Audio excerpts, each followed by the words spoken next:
Everyone, सो स्वागत है आप सबका Adda247 में। मैं वत्सला मिश्रा लेकर आई हूँ केमिस्ट्री क्लास 12 की।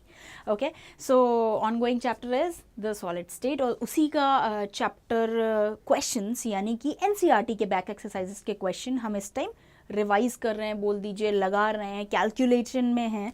सो ठीक है, ये बहुत ही इंपॉर्टेंट है। तो चलिए देख लेते हैं क्वेश्चन आज का कौन सा है। Yes, how can you determine the atomic mass of an unknown metal if you know its density and the dimension of its unit cell? Okay, क्या पढ़ने में बहुत कॉम्प्लेक्स लग रहा है? बहुत कॉम्प्लेक्स नहीं है, एक्सप्लेन करना है बस आपको। आपको ये बताना है कि समझ लीजिए एटॉमिक मास एक अननोन मेटल का, भाई आपको बताया ही नहीं क्या। जनरली आपने क्वेश्चंस में देखा होगा ना, एलिमेंट बोल देते हैं, उस एलिमेंट का नाम आपको नहीं पता रहता, तो आपके लिए तो वो अननोन मेटल ही है, रहने दीजिए अननोन। आपको पता तो है, डेंसिटी पता है, डायमेंशन पता है यूनिट सेल की, वो ही ले लेते हैं। ठीक है, तो केवल अगर हम वो लेके आगे बढ़ते हैं तो डेंसिटी होती है आपकी डी बराबर हो गई डेंसिटी, है ना।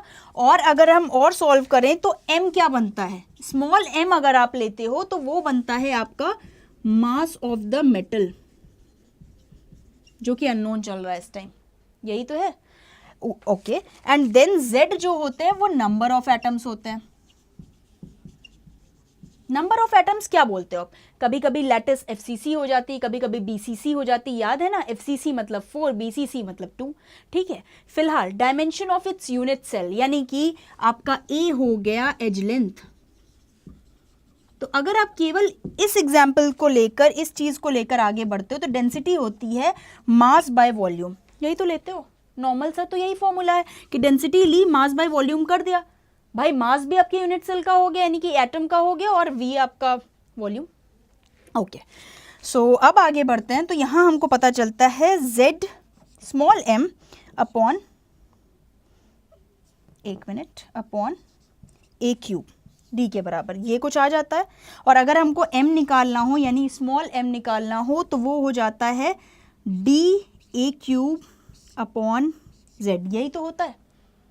अब मास की अगर आप बात करिए तो small m is equal to capital M upon Na होता है, ये याद रखिएगा। ये जो m है ये उसका एटॉमिक मास है, और एटॉमिक मास ही अननोन है। ठीक है, सो ठीक है, इसको अगर आप इसके अंदर प्लेस करोगे तो फिर से वही बात आ जाती है कि D पे अपने स्टिक रहो, इस M की जगह कैपिटल M आ जाएगा, A क्यूब ही है, साथ में आ जाएगा Na। ये होता है आपका फाइनल फॉर्मूला, ये निकल के आता है। सो अगर अननोन है तो रहने दीजिए, मास ऑफ मेटल निकल जाएगा या निकला होगा। बेसिकली 8 ग्राम में दिया है, 10 ग्राम में दिया है, 16 ग्राम में दिया है, उसे चलने दीजिए जैसे है। एटॉमिक मास नहीं पता ना, वो बाद में पता चल जाएगा। So this is your method कि D is equal to ZM upon A cube into Na। Na क्या है? That is your Avogadro's constant. ये तो आपको पता ही होगा, 6.022 into 10 to the power 23 atoms. So इनके नंबर्स तो कभी नहीं भूलेंगे, अगर कभी नहीं भी दिया है तो इनके आप याद रखिएगा। सो ये तो हो गया आज का question. So thank you so much Adda247 के साथ बने रहने के लिए।